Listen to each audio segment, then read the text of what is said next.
गया है। देखिए आप सबको बता दूं, ये 2024 का पेपर है। 22 अगस्त 2024 का सोशल वर्क का पेपर है। ऑनलाइन पेपर हुआ था और इस बार कट ऑफ बड़ी हाई चली गई थी। रीज़न पता है कट ऑफ हाई जाने का क्या था? मैं इस पेपर को क्वेश्चन इजी गए थे। मैं बताता हूँ आपको। इस पेपर को मैंने देखा और आप सभी लोगों ने भी देखा। इस टाइप के जो सवाल आए सुमलित वाले, ये इतने इजी सवाल बन गए सुमलित वाले कि सभी बच्चों ने इस प्रश्न को सही तरीके से टैकल किया। सभी बच्चों ने, ए टू जेड बच्चों ने। और जिसने इस टैकल वाले, इस मैचअप वाले क्वेश्चनों को सही टैकल करा है, उनका पीएचडी हुआ है। उनका नेट नहीं हुआ है, उनका पीएचडी हुआ है। ठीक है। और इसके अलावा और भी इसमें पेपर रहे हैं जो थोड़ा सा इसी प्रश्नों के आधार पे सोचने के लिए मजबूर करता था। वो वन लीनियर के रूप में था, फैक्ट के रूप में था। उनका नेट क्वालिफाई हुआ है। इसी पेपर में उससे भी थोड़ा सा एक हार्ड टाइप का क्वेश्चन था जो बेसिकली थोड़ा सा हट के था। सोशल वर्क में था लेकिन दूर दूर बड़े डीप में चला गया। वो क्वेश्चन बड़ा डीप में चला गया। वो क्वेश्चन थोड़े से नए रूप में देखने को मिल गए, है ना। जिससे कुछ नाम मैंने बताया भी आप लोगों को। इसी में शुरुआती में कुछ क्वेश्चंस भी रहे थे। ठीक है। तो वो अलग अलग नाम, अलग अलग अवस्थाएं, अलग अलग चरण देखने को मिले, है ना। कुछ वो बहुत कम लोगों को पता था। जो उस क्वेश्चनों को जो जिन्होंने टैकल किया सही तरीके से, और अभिकथन और कारण को जिसने सही तरीके से व्याख्यात किया, उनका गिरफ्त हुआ। और ज़्यादातर बेसिकली नेट क्वालिफाई हुए। तो रीज़न ये था कि इस प्रश्न को अगर इजी बनाया है, इस पेपर को अगर इजी बनाया, इजी गिर गया है सभी बच्चों कॉमन के रूप में, तो ये सुमलित वाले किया है। सारा काम सत्यानाश अगर हम बात करते हैं इस पेपर में कट ऑफ हाई के रूप में, जो रोल अदा किया है सुमलित वाला किया है। चलिए एक सवाल देखिए। अब मुझे जहां तक उम्मीद है कि ऑप्शन के आधार पे आप लोग इस सवाल को भी लगा लिए होंगे। जैसे देखिए, समस्या समाधान का मॉडल रहा है। एच पल्लमैन ऐसा कोई व्यक्ति नहीं है जिसको ना पता हो। हेलन हैरिस पल्लमैन का नाम। बी को तीन मिलाइए। बी में तीन, एक तो यहां पर है और एक यहां पर है। बाकी आप इसको काट दीजिए, सेकंड वाले ऑप्शन को, और थर्ड वाले ऑप्शन को काट दीजिए। चलिए आप लोगों में से हो सकता है ये बहुत बच्चों को नहीं पता होगा, लेकिन सामाजिक अधिगम सर आंसर फोर। कहीं ना कहीं होगा तो आप लोगों को पता ही होगा। अल्बर्ट बेंडूरा का नाम होता है भैया। चलो ये तो आपको मालूम है। अब आपने सी को एक में मैच कर दिया। अगर सी को एक में मैच कर रहे हैं तो यहां पर भी है, यहां पर भी है। चलिए आगे देख लेते हैं फिर। एक नाम आता है यहां पर प्रकारात्मक सामाजिक प्रकरण, जिसको बेसिकली हम लोग ना फंक्शनल सोशल अप्रोच के नाम से जानते हैं। बड़ा फेमस नाम है ये। और आपको मैंने एक बार पढ़ाया होगा कि प्रकारात्मक अभिगम के जो जनक रहे हैं वो ऑटो रैंक रहे हैं। और मैंने ये भी बताया था आप लोगों को क्लास में कि प्रकारात्मक अभिगम के अलावा अगर हम बात करते हैं कि उस पर डेवलप के रूप में अगर किसी का नाम आया था तो जस्सी ट्राफ्ट का नाम आया था। जस्सी ट्राफ्ट का नाम, मेरी अगर क्लासेस आप लोगों ने देखा है लास्ट टाइम कभी, तो मैंने ये चीज़ ज़रूर जिक्र करता हूँ कि जब भी ऑटो रैंक का नाम लेता हूँ तो उस समय इसका नाम भी वहाँ पे ज़रूर बताता हूँ। तो उस प्रक्रिया में अगर हमने बात करते हैं तो यहाँ पर वो नाम जस्सी ट्राफ्ट कहा जाता है। और परिस्थिति प्रणाली का सिद्धांत, ये थोड़ा सा यूनिक नाम मिला और बच्चों ने इसको लगा दिया और विकल्प 4 को यहाँ पे सही कर लिया। तो बन गया सवाल इसी। तो इस तरीके के सवाल बेसिकली देखने को मिले। लेकिन हाँ, ये जो 1 जनवरी से लेकर 19 जनवरी के बीच में पेपर होने वाला है ना, तो ये मुझे जहाँ तक उम्मीद है, क्या पूरा आशा के साथ बता रहा हूँ आप लोगों के साथ, कि ऐसे सवाल नहीं मिलेंगे। कट ऑफ इतनी हाई नहीं जाएगी। एक बार चली गई तो चली गई, इस बार नहीं जाएगी, है ना। अच्छा आपको मालूम होगा एक चीज़ और, अभी हाल ही में बिहार में एक आंदोलन खान सर ने छेड़ दिया है नॉर्मलाइजेशन को लेकर। सुना होगा, अगर आप लोगों में से अगर नहीं सुना है तो मुझसे सुन लीजिए। नॉर्मलाइजेशन एक ऐसी चीज़ होती है हाँ सुना है कि सर, सुना है। नॉर्मलाइजेशन एक ऐसी चीज़ होती है जो बेसिकली यूजीसी नेट का पेपर अगर है, ठीक है, तो इस पेपर को सोशल वर्क को मान लो देने जा रहे हो आप लोग। एक पेपर सोशल वर्क को आपको 3 जनवरी को है, मान लीजिए, एग्जांपल देता हूँ सोशल वर्क का, पहली पाली में। और सोशल वर्क का ही पेपर दूसरी पाली में भी है, 2 पाली में हो गया। अब पहली पाली में पेपर इजी आया, दूसरी पाली में पेपर थोड़ा सा टफ आया, ठीक है। दूसरी वाली में यहाँ पे थोड़ा सा कठिन पेपर आ गया। अब इस पेपर को क्या हुआ कि नॉर्मलाइजेशन किया जाता है। अब यही खान सर कह रहे हैं कि भैया नॉर्मलाइजेशन हटा दो, है ना। अच्छा देखिए, ये बीपीएससी आयोग के द्वारा अगर मैं आपसे कहूँ कि एक चीज़ तो मेरे मन में ये आ रहा है कि अगर जनसंख्या अधिक है तो भाई हो सकता है कि सीबीटी के आधार पे हर जगह कंप्यूटर ना हो सकता है हर जगह इस तरीके के संस्थाएं भी ना हो, है ना। क्यों भाई, यहाँ पे आयोग को भी थोड़ी सी दिक्कत हो सकती है ना, थोड़ी सी प्रॉब्लम हो सकती है। इसके लिए कोई ना कोई बीच का रास्ता निकाले जिससे पेपर एक दिन में आसानी से हो जाए, सही तरीके से वो भी आसानी से हो जाए। और नॉर्मलाइजेशन हटाने का तुक बनता है पूरा का पूरा, है ना, पूरा का पूरा बनता है भाई कि भाई जितना नंबर आ रहा है। भाई नॉर्मलाइजेशन में क्या होता है, कभी कभी अब जो बच्चे पेपर टफ आया तो भाई डिमोटिवेट हो गया, 2-3 क्वेश्चन नहीं किया, डिमोटिवेट हुआ और आए हुए सवाल भी गलत कर गया। तो ये एक प्रकार से कठिन वाला या टफ वाला पेपर में वो थोड़ा सा फिर नीचे आ जाता है बच्चा, है ना, जिसका टफ सेकंड पाली वाले का बच्चे का। तो इस तरीके की चीज़ों को हटा देना चाहिए, सबके लिए इक्वल होना चाहिए, और ये बात सही भी रही है। तो मेरे पॉइंट ऑफ व्यू से तो भाई इस पर थोड़ा सा विचार विमर्श करनी चाहिए। और यूजीसी नेट ही नहीं करवाता, और भी आयोग वगैरह हैं, और भी चीज़ें हैं, चाहे यूपीएससी है, बीपीएससी है, वो भी ऐसी तरीके से पेपर लेती है। और रीज़न यही है कि पॉपुलेशन ज़्यादा है ना, पॉपुलेशन ज़्यादा है भाई, सीटें नहीं हो पा रही होंगी, लैपटॉप कंप्यूटर नहीं हो पा रहे होंगे। अब ये गवर्नमेंट पर ये गवर्नमेंट का दोषी आप मान सकते हो, है ना। तो बहुत बड़ी चीज़ें ऐसी हैं। फिलहाल इस चीज़ को छोड़ते हैं, लेकिन आप लोग इस चीज़ को आज से जान लीजिए कि भाई इस तरीके के आधार पे नॉर्मलाइजेशन को हटाने के लेकर खान सर ने जो है अपना एक रोल अदा कर रहे हैं बिहार में। अब देखो ये कहाँ तक जाता है, कहाँ तक नहीं होता है, कैसे होता है, लेकिन अभी भी उस चीज़ों को लेकर चलाया जा रहा है। तो फिलहाल अब आगे बढ़ते हैं इस क्वेश्चन पर, क्वेश्चन नंबर 102, ठीक है। तो यहाँ पर देखिए कहा जा रहा है कि सांस्कृतिक सक्षमता विविध सांस्कृतिक पृष्ठभूमि के ग्राहकों के साथ कार्य करने के लिए महत्वपूर्ण है, और सांस्कृतिक क्षमताओं की महत्वपूर्ण विशेषता कौन सी है। अब ये प्रश्न थोड़ा सा था टफ टाइप में। अब जिन बच्चों ने सही तरीके से लगाया उसका नेट क्वालिफाई हुआ है ऐसे प्रश्नों पर, है ना। तो ऐसे प्रश्नों पर दिक्कत होती है बच्चों को, क्योंकि सवाल यहाँ पे समझना अत्यंत आवश्यक है। सवाल कहता है कि सांस्कृतिक सक्षमताओं या विविध सांस्कृतिक पृष्ठभूमि के क्लाइंट के साथ, क्लाइंट मतलब ग्राहक के साथ कार्य करने के लिए महत्वपूर्ण है, तो सांस्कृतिक सक्षमता की महत्वपूर्ण विशेषता क्या हो सकती है। अगर अब आपको यहाँ पे सांस्कृतिक सक्षमता समझ में आती है ना, तो आप सवाल आप सही कर पाओगे, अदरवाइज गलत चला जाएगा आपका सवाल। तो मैं एक बार इसकी परिभाषा बता देता हूँ, होता क्या था, ताकि फिर आप उसी के आधार पे आप सोचें, है ना, फिर सवाल आपका सही जाएगा। तो डेफिनेशन अगर पता रहेगी तो फिर आप आसानी से कर सकते हो।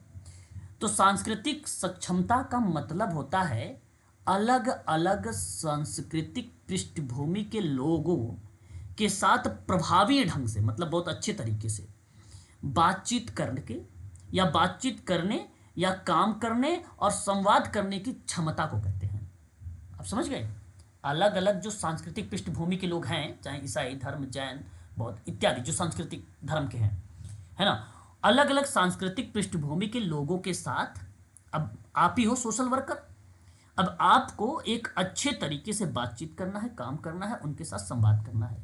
यह एक सीखने और सीखने सिखाने की प्रक्रिया मानी जाती है, आप ऐसा कह लो, जिससे ना जीवन भर विकसित किया जा सकता है। अपने बारे में जागरूकता, या अपनी संस्कृति स्थिति पर विचार करना, या दूसरे की स्थिति के बारे में जागरूकता, या दूसरों के साथ ईमानदारी या सम्मान से बातचीत करने की बात, ये सारी चीज़ें इसमें आ जाती हैं, है ना। तो इसके परिप्रेक्ष्य में अगर मैं आपसे बात करता हूँ, पहला पॉइंट कहता है कि विशेष समूह और नियमों, यानी नॉर्म्स का मतलब होता है, इंग्लिश में नॉर्म्स ऐसे लिखा जाता है, इसका मतलब होता है एक प्रकार का मानदंड, है ना, और मूल्यों से परिचित होना। अच्छा, अब ये देखिए बात सही है। अब आप सोचिए, अगर आपको पता है नियम कानून या एक प्रकार से क्रियाएं प्रक्रिया, तो उस ग्रुप के साथ, वो विशेष समूह है आपके लिए, तो आप उसके साथ अच्छे तरीके से पेश भी आओगे, अच्छे तरीके से काम करोगे। ये सवाल यही कहता है क्लाइंट के साथ। तो ये बात तो सही है कि भाई होना चाहिए आपके अंदर। दूसरी बात, किसी स्वयं की सांस्कृतिक आस्थाओं के अनूठेपन की समझ होनी चाहिए। देखिए, आपके पास मैंने कहा कि परिभाषा में साफ बोल दिया था कि अलग अलग सांस्कृतिक पृष्ठभूमि के लोगों के साथ प्रभावी ढंग से बातचीत करना है। तो अलग अलग का मतलब क्या हुआ? एक प्रकार से अनूठेपन, मतलब एक प्रकार से आप ऐसा कह लीजिए यूनिक कोई चीज़ मिल गई आपके पास, तो उसके बारे में भी आपके पास अंडरस्टैंड होने की आवश्यकता है, समझने की आवश्यकता है। ये थोड़ी ना कि आप उसके साथ विचित्र व्यवहार करेंगे, उसके साथ आप असामाजिक व्यवहार करेंगे, जिससे क्या होगी भाई, दिक्कतें आ जाएंगी, है ना। तो ऐसी कंडीशन पे आप लोगों को इसके बारे में भी समझ होनी चाहिए, है ना। सही तरीके से उसको आप दर्शा सको, है ना, उसको आप अनोखे तरीके से बता सको, उस चीज़ के बारे में समझा सको। तो सांस्कृतिक आस्थाओं के अनूठेपन की समझ भी होनी चाहिए आपके पास। तीसरी बात कहता है कि अन्य रीति रिवाजों और अनुष्ठानों के प्रति खुलापन होना चाहिए। ये बात भी सही है। देखो कि जैसे कोई रीति रिवाज है, परंपरा है, उसके साथ अनुष्ठान का मतलब होता है कार्यक्रम के प्रति खुलापन होना चाहिए। अब ऐसा थोड़ी ना, अब तुम हमारे धर्म के हो, हमारे संस्कृति को, तो हम तुम्हारे साथ अच्छे तरीके से काम करेंगे, और दूसरे धर्म के हैं, दूसरे संस्कृति के लोग हैं, तो हम उनके साथ सही फैसिलिटी नहीं देंगे, सही काम नहीं करेंगे। हुआ तो ठीक है, नहीं हुआ तो कोई बात नहीं। तो खुलापन नहीं है, क्या ओपन माइंडेड होना चाहिए। हम लोग आपस में बात करते हैं ना कि भाई ओपन माइंडेड जो व्यक्ति होते हैं वो बेसिकली खुले विचार वाले बड़े अच्छे व्यक्ति होते हैं, ऐसा कहा जाता है, अपने बोलचाल भाषा में बोलते हैं। तो कहने का मतलब यही है कि जो भी कार्यक्रम रखो, जो भी चीज़ें बताए जागरूकता के परिप्रेक्ष्य में, एकदम ओपन तरीके से बताए। ये नहीं कि केवल पर्टिकुलर आप ही की संस्कृति के लिए बताई जा रही है, अन्य संस्कृति के लिए नहीं बताई जा रही है। तो समानता होना ज़्यादा जरूरी माना जाता है ना। तो इस प्रक्रिया में अगर मैं बात करता हूँ तो तीसरा वाला भी पॉइंट सही है। चौथा कहता है कि अन्य रीति रिवाजों के बारे में सीखने के लिए तत्परता। ये जहाँ ट्रिक बना लो, ट्रिक, अगर कहीं तत्परता शब्द आता है ना तो वो सत्य माना जाता है हमेशा, है ना।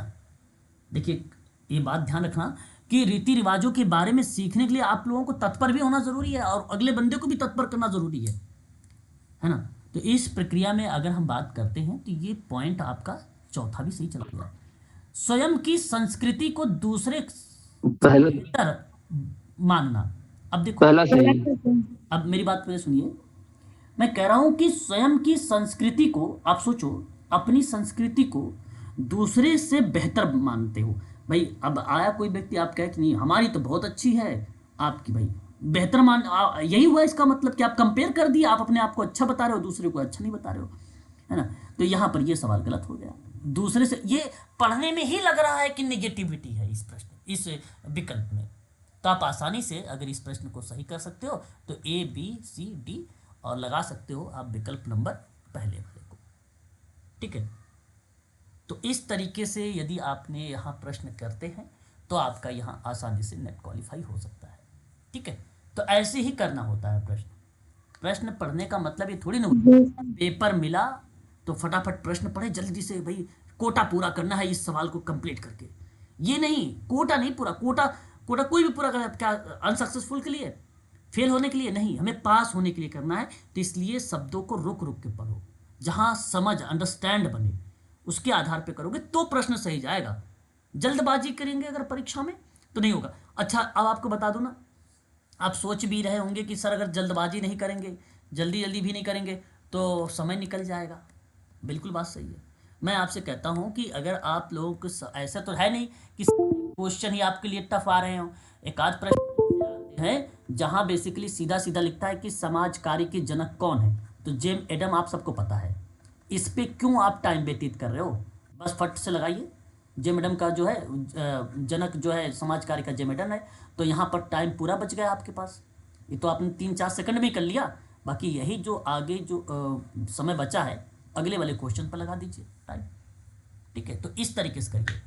अब ऐसे भी नहीं कि इतना आराम आराम से पढ़ो कि टाइम 5 मिनट 10 मिनट में एक ही सवाल को सॉल्व करो, है इतना भी आराम नहीं करना है, ठीक है। थोड़ी सी अंडरस्टैंड बढ़ाइए आप, है ना, अगर इस तरीके से चीज़ों को करने का कोशिश करें, ठीक है। अगला सवाल देखिए, जैसा कि नीति संहिता।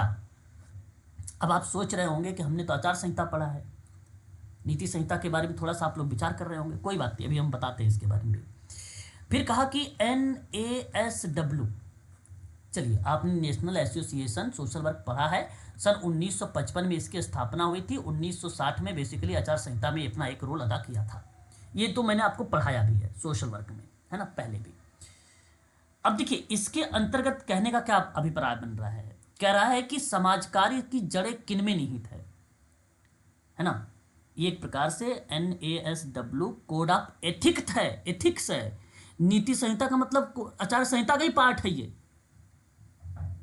अब यही तो शब्द है, केवल समझने वाली बात होती है कि नीति संहिता कोई अलग पार्ट नहीं है, ये कोड ऑफ एथिक्स ही है, जो सोशल वर्क इन दर्शाने के प्रयास कर रहा है कि इसके अंतर्गत बताइए कौन कौन से रूट शामिल है, इसकी समाज कार्य की जड़ें कहाँ पर निहित है, किसमें। तो आप ये सोचो कि देखो, सबसे अच्छी बात ये है, कोड ऑफ एथिक्स में सेवाएं शामिल हैं, सर्विसेज शामिल हैं, देना चाहिए।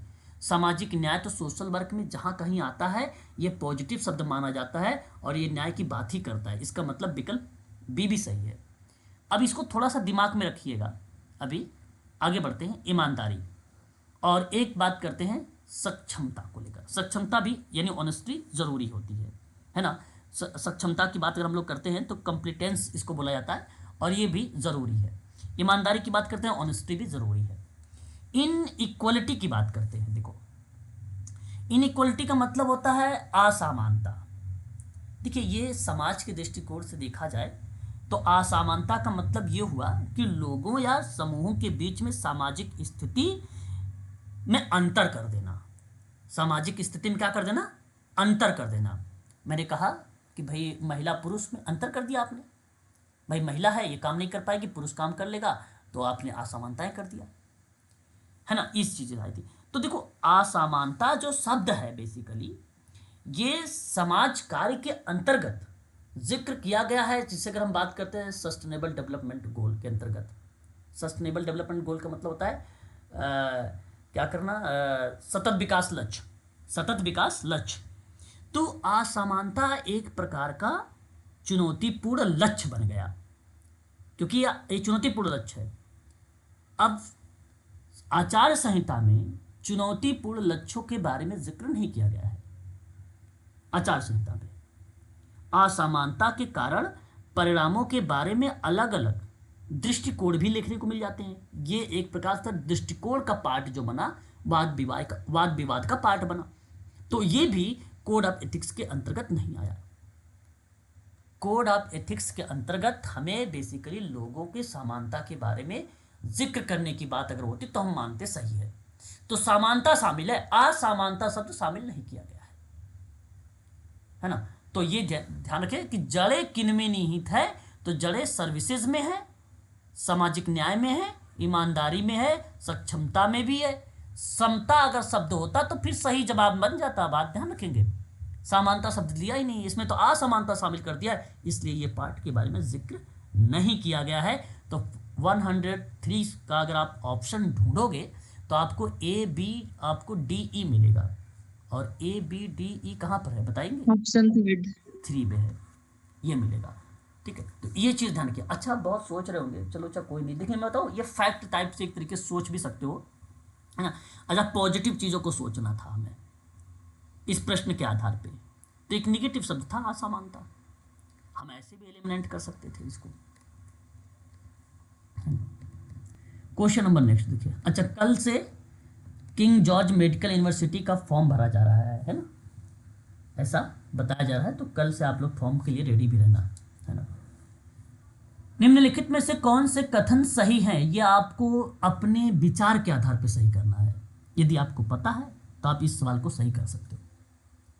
यदि आपने स्टैटिक्स वगैरह के बारे में नहीं पढ़ा है तो फिर तो गलत कर जाओगे सवाल। तो पहला पॉइंट कहा कि माध्य के विचलनों का योग शून्य होता है। माध्य के विचलनों का जो योग होता है वो शून्य होता है, और ये 110% सत्य है। ये बात ध्यान रखिएगा। कैसे सत्य है मैं आपको बताता हूं यहाँ पे सत्य करके।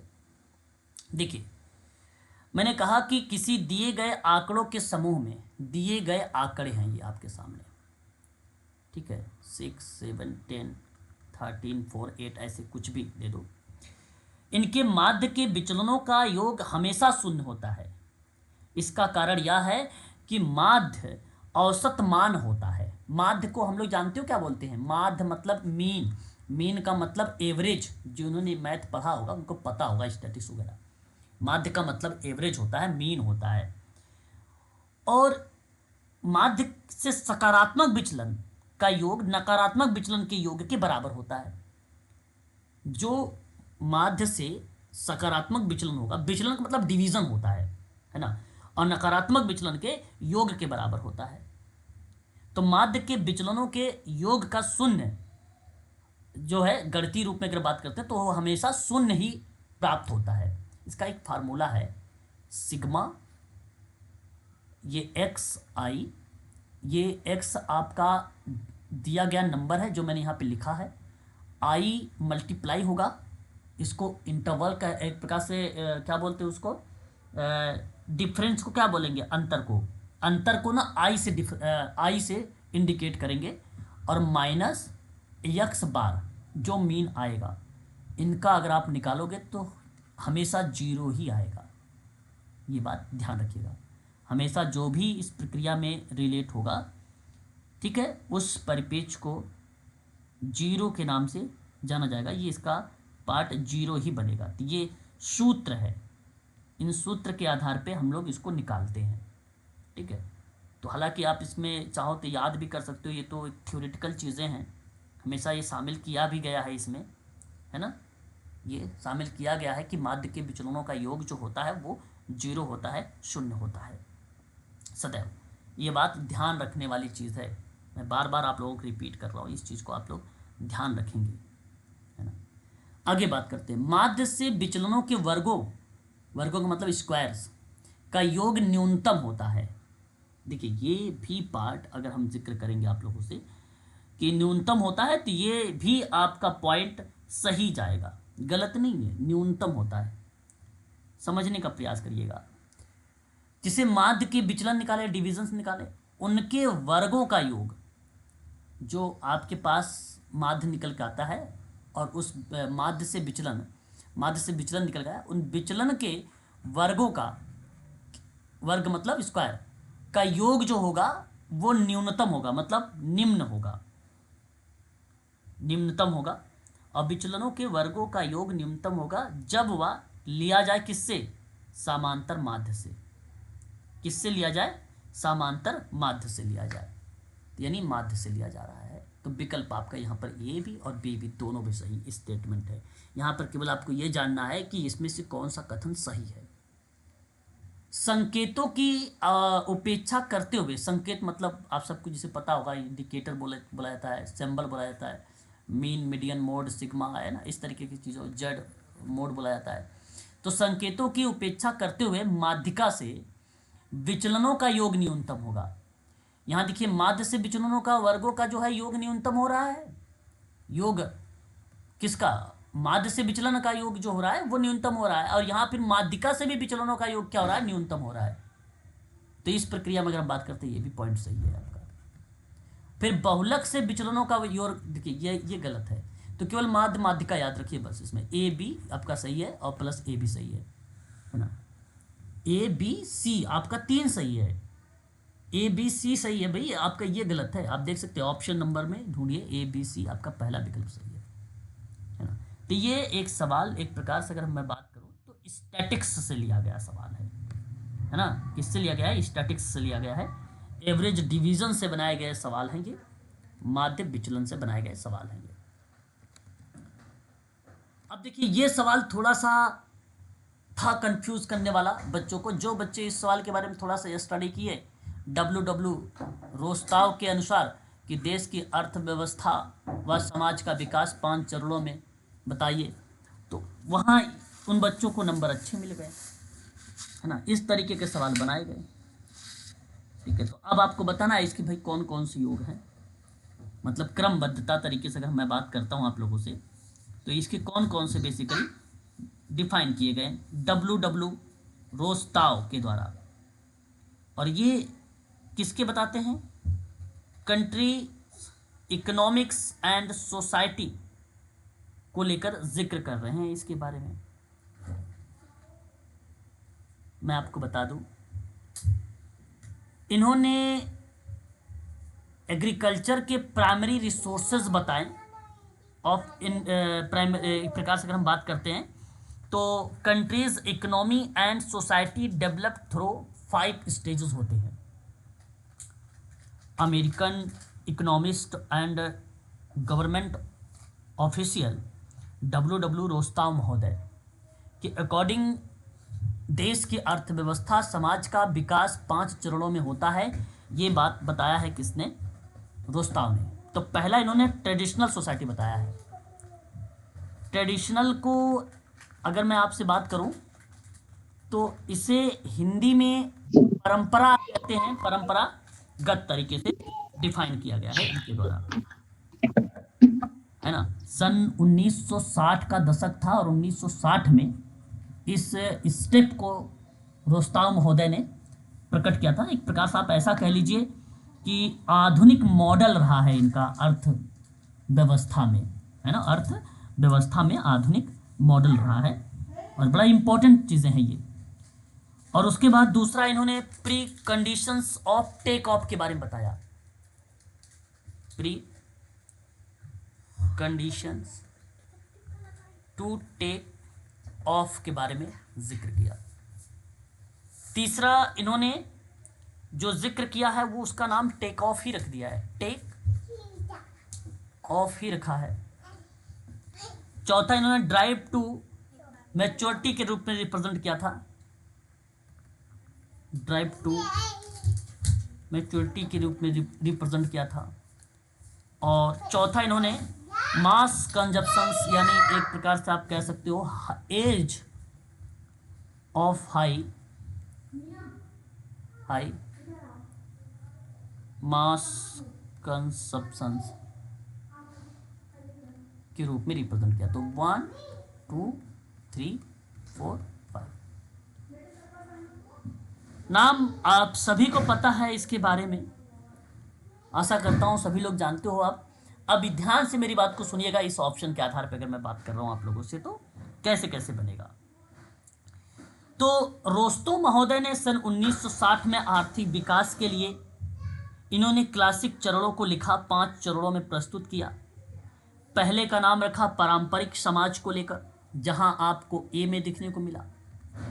फिर इसने प्रस्ताव हेतु पूर्व शर्तों की बात किया, यानी प्री कंडीशंस की बात करने लगा, यानी ई आपके सामने विकल्प आया, है ना। और तीसरे नंबर पे इन्होंने जिक्र किया प्रस्थान, जिसको हमने अभी अभी रिप्रेजेंट आपको किया टेक ऑफ के रूप में, प्रस्थान तीसरे पॉइंट में रिप्रेजेंट हुआ, है ना। और चौथे पॉइंट पे अगर हम लोग बात करते हैं तो परिपक्वता की ओर बढ़ना।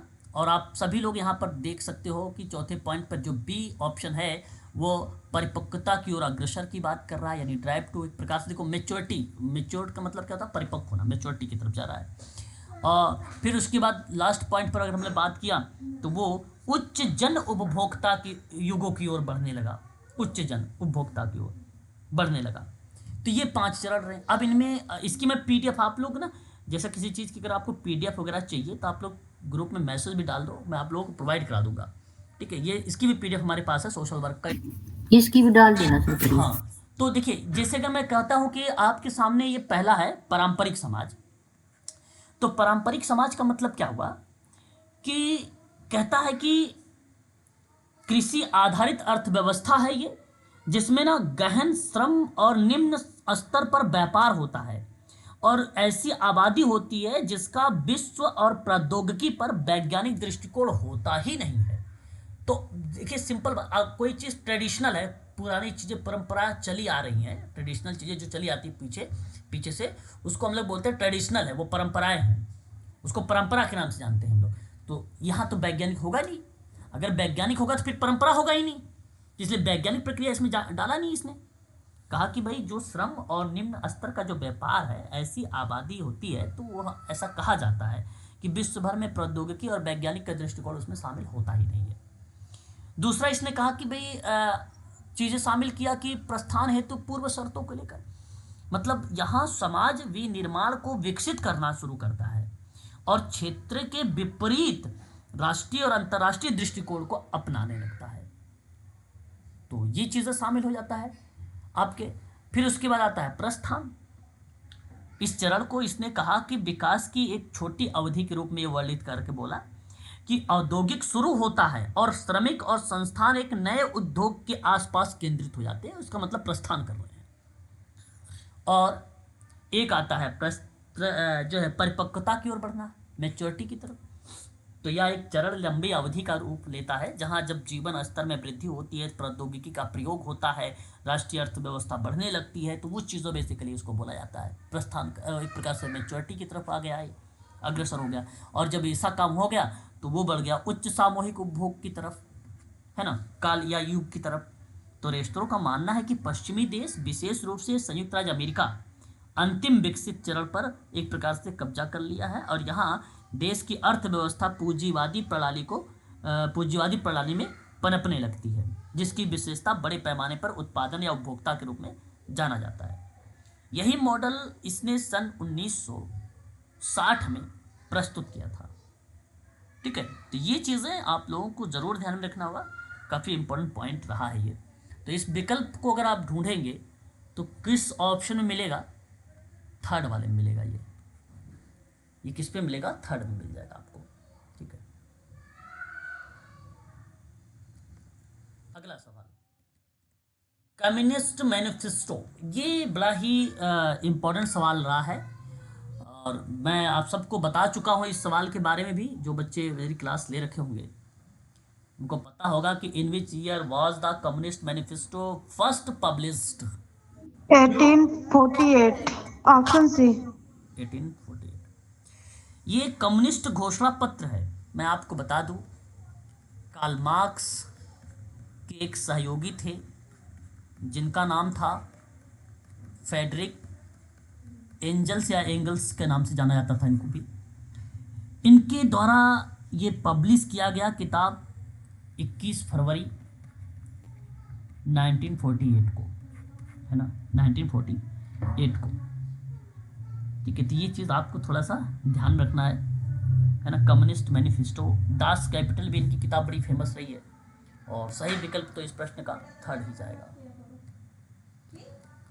अब सर क्वेश्चन में है ना 1848 लिखा है। क्या लिखा हुआ है? अरे हाँ, 1848 है, 1948 नहीं है। 1848 है, 1848 है, मैंने लिख दिया मिस्टेक से 1848, बाय मिस्टेक कर दिया 1848। और यहाँ अगर हम बात करते हैं तो देखो, एक सवाल हमारे सामने आया कि समाज मिति के बारे में सही बात बताइए। देखिए, अगर आपको सोशियोमेट्री पता है तो आप इस सवाल का जवाब भी मुझे दे पाएंगे। क्या आप जानते हैं समाज मिति क्या होती है? नो सर, समझा दीजिए। कोई बात नहीं, मैं आपको मापन के लिए यूज है। बिल्कुल, ये समाज मिति एक तकनीक के रूप में जानी जाती है। इसका प्रयोजन ना समूह में व्यक्तियों के लिए विशेष रूप से सामाजिक संबंधों का अध्ययन करने के लिए किया जाता है। सामाजिक संबंधों का अध्ययन करने के लिए किया जाता है। समाज मिति तकनीक है, समूह में व्यक्तियों के विशेष सामाजिक संबंध जो होते हैं उसमें एक अहम रोल इसका अदा होता है समाज मिति का। समाज मिति बेसिकली एक उपचारात्मक शिक्षण के दौरान प्रयोग में लाया जाता है। इसके जनक कौन है? जैक एल मोरोनो है इसके जनक समाज मिति। मनोचिकित्सक और मानव विज्ञान शास्त्री के अंतर्गत बेसिकली समाज चित्रण, जिसको सोशियोग्राम या सोशियोमेट्रिक की मदद से तथ्यों की व्याख्या करने के लिए किया जाता है। समाज में मदद से सामाजिक घटनाओं के पीछे के कारण को जानने में बड़ा मदद मिलता है कि पीछे क्या हुआ। चित्रण है, एक समय सारणी या उसकी मदद करने की परिप्रेक्ष्य में बात करें तो एक चित्रण के परिप्रेक्ष्य में इसको प्रस्तुत करते हैं। मेट्रम का मतलब जानते हो क्या? मेट्रम का मतलब होता है मापन। ये मापन की चीजें हैं। समूह के सदस्यों के बीच संबंधों के ढांचे या उसके बावजूद लगाव अलगाव का पता चलता, भाई कितना जुड़ा हुआ है, कितना नहीं जुड़ा हुआ है, क्या चीज़ें हैं इसके अंतर्गत, क्या चीज़ें नहीं शामिल की गई, उन सभी को इसके अंतर्गत मेंशन किया जाता है। कहता है कि समूह में अंतर वैयक्तिक आकर्षणों का चित्रण और मापन विधि है। अब बताओ, मैंने अभी आपको बोला कि नहीं बोला? मैंने कहा कि कारण, पीछे के कारण और घटनाओं को जानने में बड़ा मदद करता है। और मैंने सिंपल शब्दों में परिभाषा कहा कि समूह के भीतर सामाजिक संबंधों को जानने की बात करता है। तो बताइए, समूह के अंदर या अंतर वैयक्तिक आकर्षणों को जानने के बारे में बात नहीं कर रहा है। जो बात बोला वही है, केवल थोड़ा सा घुमा के बोला गया है इसमें। और ये कह सकते हो कि पहला विकल्प सही है आपका। इस विधि में समाज आलेख द्वारा किसी समूह के सदस्यों का आकर्षण और अरुचि प्रतिनिधित्व किया जा सकता है। अच्छा भाई, बिल्कुल हम जान सकते हैं कि पीछे उसकी क्या घटनाएं रही हैं, क्या मतलब लगाव अलगाव, मतलब उसका क्या लगाव है, उससे क्या अलगाव है, क्या लाइक क्या डिसलाइक है, उन चीज़ों का पता लगा सकते हैं। तो इसका मतलब है कि सोशियोमेट्री, ये भी शब्द आपका शामिल है, यानी ये सही है। समूह में व्यक्तियों की भूमिका का अधिनियमन करना। अच्छा देखो, क्या मैंने ये बताया आपको कि जो समूह में व्यक्ति हैं उनको सही तरीके से अधिनियमित करिए, नियमित करिए, मतलब बनाने का प्रयास करिए उनको। से अगर मैं आपसे कहूँ, नियमन का मतलब सिंपल होता है, एक एक्ट, एक विधान, एक संसद, जो संसद या विधानसभा द्वारा जो पारित होता है अधिनियम वगैरह, उसको विधान कहते हैं। उस पार्ट को बोल रहा है ये अधिनियमन, है ना। तो विधान बनाने का काम क्या है? अधिनियमन है। तो विधान बनाता होना चाहिए। ये गलत हुआ कि नहीं गलत हुआ बताइए? ये तो भाई इससे रिलेट नहीं हो रहा है। क्यों? वैसे जो मैं कहूंगा कि भाई म्यूट अनम्यूट होकर ये बोलिए तो नहीं बोलोगे, वैसे में तो पता नहीं कौन बच्चा ऐसा है, म्यूट ही नहीं हो रहा है, बैकग्राउंड आवाज आ रही है।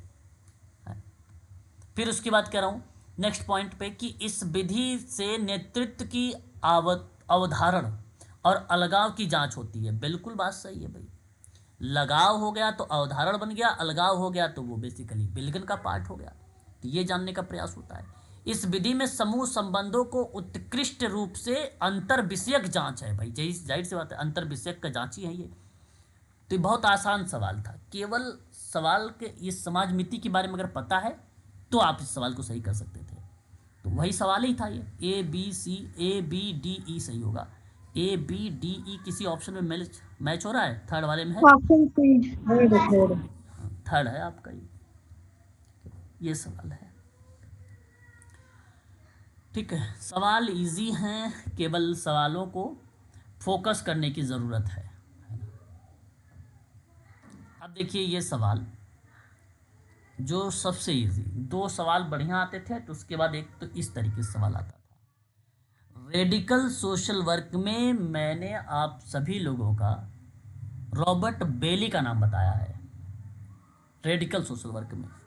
और यदि रेडिकल सोशल वर्क को अगर आपने यहाँ पर बेली के साथ ब्रेक का नाम लगाया है तो आपका सही गया है जवाब, है ना। अभी मैं हाल ही में आप लोगों को यहाँ पे लीना डोमिनल्ली के बारे में थोड़ी सी भूमिकाओं को लेकर मैंने जिक्र किया था आप लोगों से, हाल ही की बात बता रहा हूँ आप लोगों से, दमन का डोमिनल्ली के बारे में। तो दमन विरोधी समाज कार्य सिद्धांत और व्यवहार पर अगर हम बात करते हैं तो लीना डोमिनल्ली का नाम रिप्रेजेंट होता है। और समलोचन समाज कार्य, एक प्रकार से अगर हम बात करते हैं आलोचनाओं समाज कार्य, जैन फूक का नाम।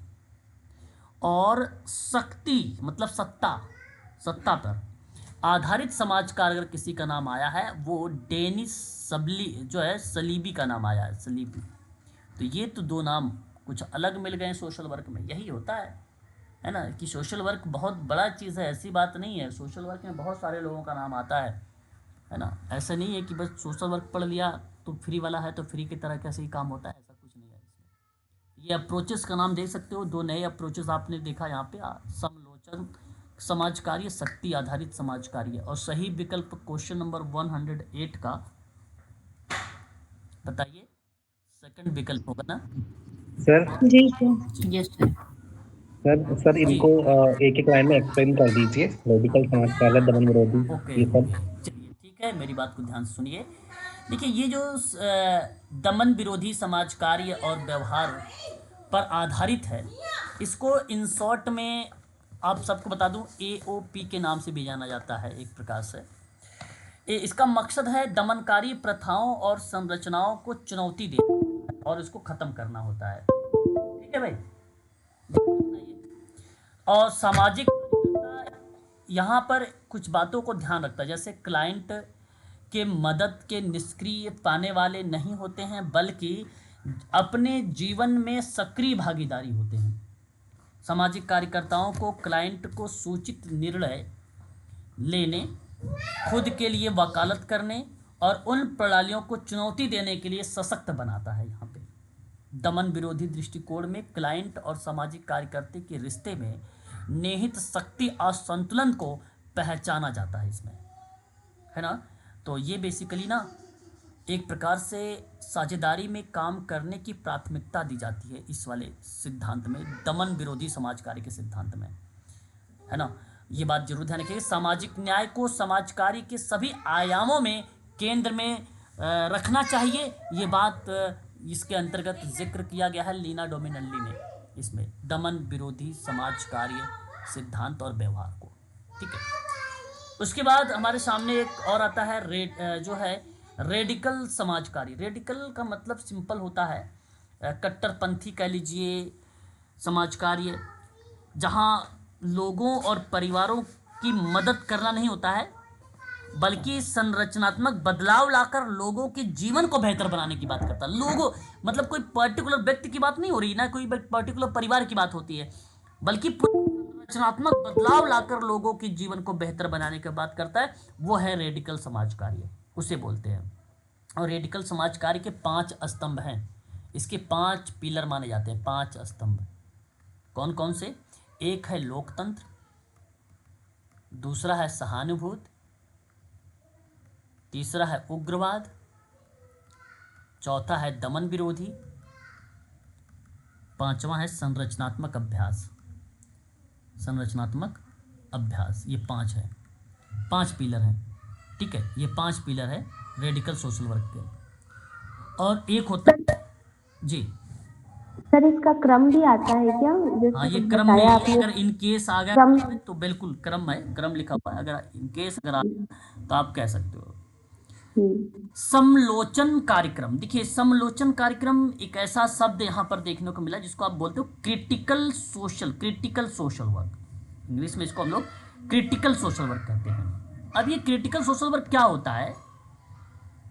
ये आलोचनात्मक समाज कार्य होता है। समाज कार्य से जुड़े कुछ महत्वपूर्ण विषयों पर बहस और विद्वता को बढ़ावा देने का तरीका होता है। इसमें समाज कार्य की सच्चाई को उजागर किया जाता है। आलोचनात्मक सामाजिक विज्ञान का सिद्धांत सिंपल कहता है भाई कि सामाजिक कार्यकर्ता को दमनकारी सामाजिक संबंधों से बचने के लिए आलोचनात्मक रूप से सजग रहना चाहिए। आलोचनात्मक सामाजिक कार्यकर्ता में मार्क्सवाद, नारीवाद, नक्सलवाद, विरोधी समुदायवादी दृष्टिकोण जैसे सिद्धांत का इस्तेमाल भी होता है इसमें, है ना। इसका इसमें इस्तेमाल भी किया जाता है ना। तो बेसिकली ये एक सामाजिक कार्यकर्ता को ये ध्यान रखना चाहिए आप लोगों को कि किसी की पहचान और सामाजिक स्थान गतिशील होता है तो उस परिस्थिति के आधार पर उसकी समस्या का समाधान करना चाहिए। तो एक आलोचनात्मक सामाजिक कार्य है जहाँ पर बेसिकली क्रिटिकल सोशल वर्क के रूप में ये जाना गया। और इस क्रिया में सबसे अहम रोल अगर हम बात करते हैं जैक फूक का नाम देखने को मिला है इसमें, है ना। तो critical social work is a progressive approach to social work that aims to create a more just and equality की बात किया जा रहा है इस परिप्रेक्ष्य में। तो हम इसे कहते हैं कि ये क्रिटिकल सोशल वर्क है। स्ट्रेंथ बेस्ड सोशल वर्क, शक्ति आधारित समाज कार्य। समाज कार्य की ऐसी पद्धति जिसमें किसी व्यक्ति, समूह, समुदाय के अंतर्निहित ताकतें या सत्ता को पहचाना जाए और उसे बढ़ाया जाए, तो उसी क्रिया को हम लोग बोलेंगे शक्ति आधारित समाज कार्य। और ये क्रिया डेनिस सालिवी के द्वारा दी गई थी। ठीक है, तो ये चीज़ भी आपको ध्यान रखना है, जैसे पारिवारिक सेवाएं हो गया, बाल कल्याण हो गया, व्यसन उपचार केंद्र हो गया, जेल हो गया, स्कूल हो गया, ये सभी चीज़ें इसके अंतर्गत शामिल हो जाती हैं। ठीक है ना, क्लियर हुआ सर? यस सर, क्लियर है। आसान सा सवाल, भारत में प्रथम चिकित्सकीय सामाजिक कार्यकर्ता को 1946 में बताइए कहाँ नियुक्त किया गया? इससे आसान सवाल क्या मिलेगा? जे अस्पताल मुंबई। हाँ भाई, किंग जॉर्ज मेडिकल यूनिवर्सिटी के बच्चे ध्यान से सुन ले, इस सवाल के लिए बहुत इंपॉर्टेंट रोल हम लोगों को देखने को मिल सकता है ना। फर्स्ट क्लिनिकल सोशल वर्क है ना, appointment in India in 1946, J hospital in Bombay, है ना, मुंबई में। बड़ा अहम रोल रहा है सोशल वर्क का इस इंस्टीट्यूट से, अगर हम बात करते हैं आप लोगों से। और मैं चाहूँगा भी कि इस चीज़ को आप सभी लोग ध्यान भी रखें, भूलने वाली चीज़ नहीं भी, इस चीज़ को याद रखने वाली बात है ये सभी की सभी, है ना। तो जे हॉस्पिटल ही आपका यहाँ पे करेक्ट जवाब माना जाएगा आप लोगों को। अच्छा, एक बात ध्यान रखिएगा, ब्रिटेन और आयरलैंड में मेडिकल सोशल वर्क के अस्पताल में अल्मोनर करके लेडी अल्मोनर का नाम आता है ना। तो उसने आधिकारिक तौर पर ना बेसिकली नाम बदल दिया और उसने सामाजिक समाज कार्य ना कह के, मैरी रिचमंड के अकॉर्डिंग, सॉरी लेडी अल्मोनर के अकॉर्डिंग, तो उसने मेडिकल सोशल लाइन में अपनी रोल को अदा किया था हॉस्पिटल की स्टैब्लिश्ड को लेकर, अल्मोनर का नाम। लेकिन यहाँ कार्यकर्ताओं की जब बात आती है तो this appointment come after the, अगर हम बात करते हैं तो उस प्रक्रिया में, तो आपका आता है जे हॉस्पिटल 1946 मुंबई, ये आपका सही आता है। अब इंडिया के परिप्रेक्ष्य में आपको कुछ चीज़ें ध्यान रखना होगा। एक वर्ष 1936 याद रखना होगा, नोट करते चलिएगा। 1936 याद रखिएगा, एक जहाँ पे sir Dorabji Tata graduate school of social work was established in Mumbai, ये याद। और American missionary Clifford Manshardt began formal social work training in India, प्रथम निदेशक के रूप में भी और एक ट्रेंड के रूप में या एक प्रकार से प्रशिक्षण देने के रूप में एक अहम रोल डॉक्टर मंसर्ट ने Tata institute of social science में इन्होंने अपना रोल अदा किया था, पहला वर्ष।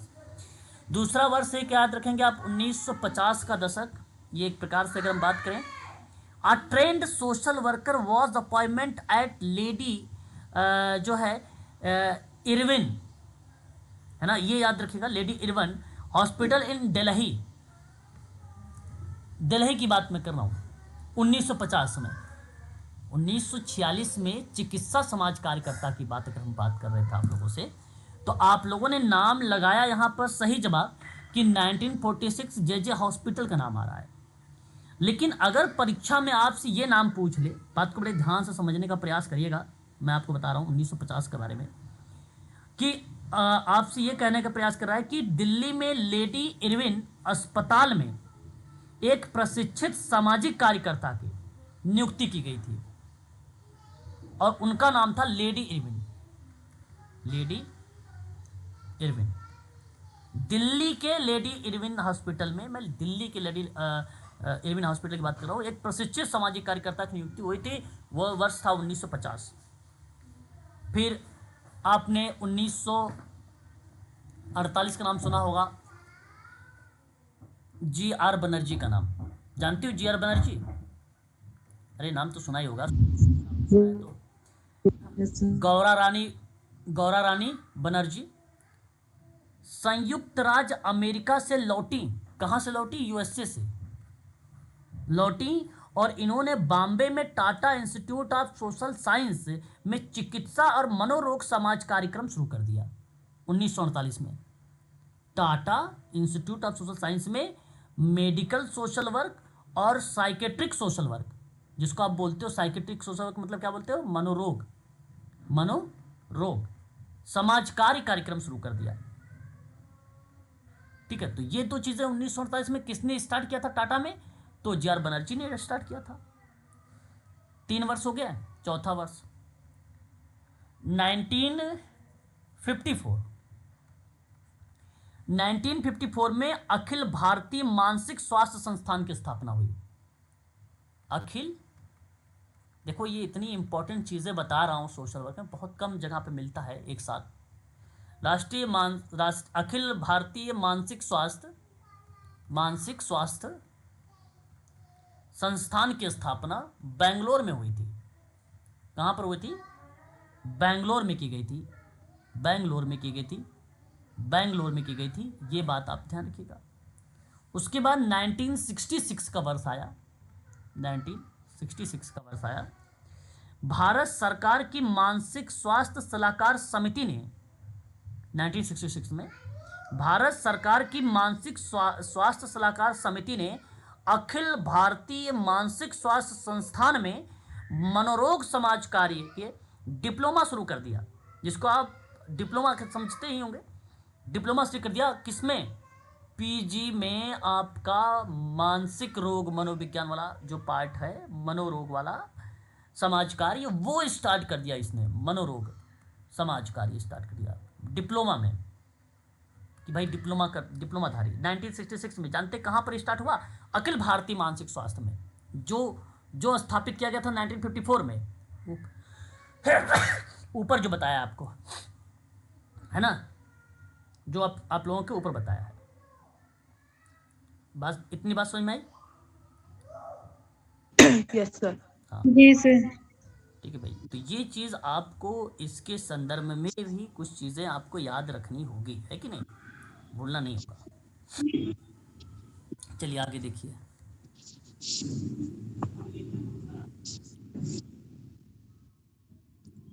सर जी जी जी बोलें सर, क्या कह रहे सर जी, एम्स का भी क्वेश्चन तो आ सकता है? एम्स में सामाजिक कार्यकर्ता जो क्वेश्चन में हुए। नहीं, ये नहीं आएगा, ये समाज ये सब नहीं। अच्छा ये तो बड़ा इधर इस साइड की बात होगी, समझो 20वीं 21वीं सदी की बात आ गई, ये सब तो है ना। ये सब शुरुआत थे, अभी ये सब तो अभी की चीजें हैं, इससे पहले आप ये सब शुरुआत की। अब देखिए अगला सवाल। अगला सवाल कहता है रॉबर्ट रेडफील्ड के बारे में। लिटिल कम्युनिटी इसने बात की है, लघु समुदाय, और शब्द का इस्तेमाल करते इसने ग्रामीण समुदाय के लिए बेसिकली सन 1955 में क्या किया? 1955 में एक किताब लिखा, उसका नाम था लिटिल कम्युनिटी, जो यहाँ पे दिया है। 1901 साल बीता नहीं, दूसरी किताब लिख दिया इसने। दूसरा इसने लिखा पीजेंट सोसाइटी एंड कल्चर लिख दिया, एंड कल्चर। ये दो किताब इसकी बड़ी फेमस रही है। परंतु ये जो रेडफील्ड की बात मैं करूं तो ग्रामीण समुदाय के बारे में इसने, ग्रामीण समुदाय तो एक तो जानते हो क्या नाम दिया इसने? कहा जो ग्रामीण समुदाय है उससे हम कृषक समाज कहेंगे। क्या बोलेंगे उसको? कृषक समाज बोलेंगे। तो ग्रामीण समुदाय को कहने वाला कृषक समाज कौन था? तो वो रॉबर्ट रेडफील्ड था। अब इसी किताब में इसने समुदाय का वर्णन करते हुए 4 प्रकार की विशेषता बताई। आशा करता हूं कि आप सबको पता भी होगा 4 प्रकार की विशेषता। बता सकते हो कि मैं ही बताऊं? सर विशेषता, फिर से मैंने ध्यान सुना नहीं, फिर से बताओ। सर एक विशिष्टता है पहली जी सेकंड सर लघुता है। लघुता। बिल्कुल सही जाए। आत्मनिर्भरता, ओके, बस। समरूपता। एकरूपता वही एक रूपता कह लीजिए या समरूपता कह लीजिए, बात दोनों एक ही है, सिमिलर है। ठीक है, बहुत बढ़िया। तो ये 4 विशेषताएं परीक्षा में पूछी जाती है, और इस बात को भी आप लोगों को ध्यान में भी रखना होगा। ऐसा नहीं कि बशर्ते आप लोगों ने 4-5 बच्चे मिल के बताए हो एक विशेषता तो एक याद रखना अपना अपना वाला, ऐसा नहीं, सबका मिला के 4 याद रखना।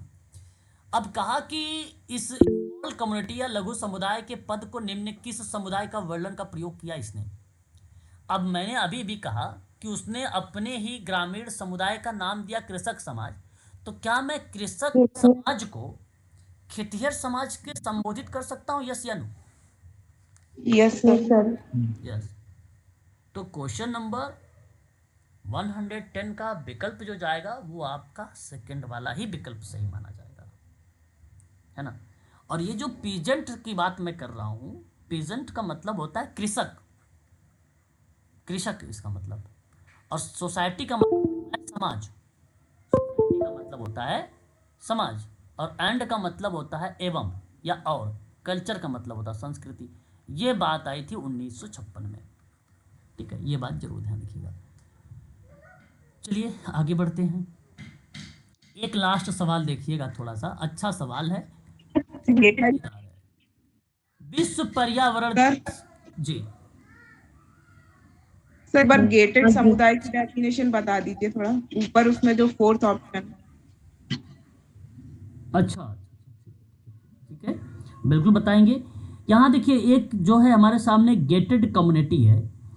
गेटेड कम्युनिटी को हम लोग एक प्रकार से द्वरित, यहाँ शब्द में अगर हम बात करें आप लोगों से, द्वरित का नाम भी दिया जाता है गेटेड कम्युनिटी में। गेटेड कम्युनिटी मैडम ना एक आवासीय क्षेत्र होता है जो दीवारों और बाड़ों से घिरा होता है, बाड़ों से या दीवारों से घिरा होता है। इसमें रहने के लिए शर्तों का पालन किया जाता है गेटेड कम्युनिटी में। जैसे अगर मैं आपसे कहूँ कि समुदाय में सुरक्षा गोपनीयता स्तर जो है ज़्यादा होती है कम्युनिटी में, भाई अच्छा, ये खासकर गेटेड कम्युनिटी में। अब ये इस क्रिया में अगर हम बात करते हैं तो इसमें ना सुरक्षा के लिए पहरेदारी और सीसीटीवी जैसी व्यवस्था भी होती है गेटेड कम्युनिटी में। अब पहले तो नहीं था सीसीटीवी, आप आज के दौर के हिसाब से बता रहा हूँ मैं आपको कि सुरक्षा के लिए पहरेदारी और सीसीटीवी जैसी व्यवस्था, इसमें घुसपैठ की आशंका एकदम नहीं होती है गेटेड कम्युनिटी में। भाई मैंने सिंपल शब्दों में पहले बोल दिया कि आवासीय क्षेत्र होता है जहां दीवारों और बाड़ों से घिरा होता है ना। बाड़ों का मतलब जानते हो, बाड़ों या जैसे बाड़ों कहते हैं, नहीं जानते हो तो पूछोगे तो बताऊंगा भाई। सर वो चारों तरफ से जो कवर कर देते हैं सर, बाउंड्री वॉल चारों तरफ से होती है। जैसे आप गांव वगैरह में देखो, अगर कहीं खेत है तो उस खेत के चारों तरफ से क्या कर दिया था, रस्सी लगा देना, तार लगा देना, पिलर खड़े कर देना, ताकि यहाँ पे कोई पशु अंदर इस चारे के अंदर, इस खेत के अंदर ना आ पाए, बैरिकेटिंग कर देना सर। हाँ, इसका मतलब है कि आपने इस खेत को क्या कर दिया, सुरक्षित कर दिया। ठीक उसी प्रकार से ये बाड़ों शब्द का मैंने प्रयोग किया है, तो बाड़ों जो शब्द है या दीवार जैसे से घिरा हुआ है, तो इसका मतलब वो गेटेड कम्युनिटी है अंदर। अब उसमें सीसीटीवी होगा, सुरक्षा के लिए पहरेदारी होगी, उसमें घुसपैठ की आशंका कम होगी, घुसपैठी हल नहीं पाएंगे अंदर, सुविधाओं के लिए विस्तृत श्रृंखलाएं शामिल किया गया होगा इसमें, सारी चीज़ें। अच्छा, ऐसा नहीं कि इसमें हरियाली नहीं होगा, इसमें हरियाली भरा वातावरण होगा अंदर, शोर और यातायात की समस्या एकदम कम होगी, शोर शराबा नहीं होगा एकदम। ऐसी कम्युनिटी होती है गेटेड कम्युनिटी। गेटेड कम्युनिटी में रहने का फैसला लेते समय अपनी जीवन शैली, प्राथमिकता, दीर्घकालिक लक्ष्यों पर विचार करना अत्यंत आवश्यक होता है। जैसे बहुत लोग होते हैं किसी डिप्रेशन या किसी चीज़ से क्या होते हैं, पीड़ित हो जाते हैं ना, तो वो उनको शांति चाहिए, किसी ऐसी जगह चले जाते हैं, एकदम शांत स्वभाव एरिया में चले जाते हैं, है ना। तो आप अच्छा, हालांकि उसको गेटेड कम्युनिटी नहीं कहोगे, लेकिन कुछ इस तरीके का वो एरिया मानी जाती है गेटेड कम्युनिटी, इस तरीके की एरिया मानी जाती है। अब गेटेड कम्युनिटी के अंतर्गत कुछ हानि भी होती है, कुछ लॉस होता है। जैसे इसमें ना सामुदायिक दिशा निर्देश नियमों के कारण संपत्ति में बदलाव करना मुश्किल होता है, क्योंकि वो बना पड़ा हुआ है। इसलिए जनरली अगर मैं बात करूँ, ज़्यादा लोग रहते हैं तो उसमें वातावरण बेसिकली क्या हो जाता है, ख़राब हो जाता है। फिर ज़्यादा लोग हो गए हैं तो उसमें, और सिंपल बात है, अगर ज़्यादा लोग रहेंगे तो वो गेटेड कम्युनिटी थोड़ी कहलाएगी, गेटेड कम्युनिटी नहीं कहलाएगी, कभी भी नहीं कहलाएगी वो। तो ये पार्ट होता है गेटेड कम्युनिटी का, है ना।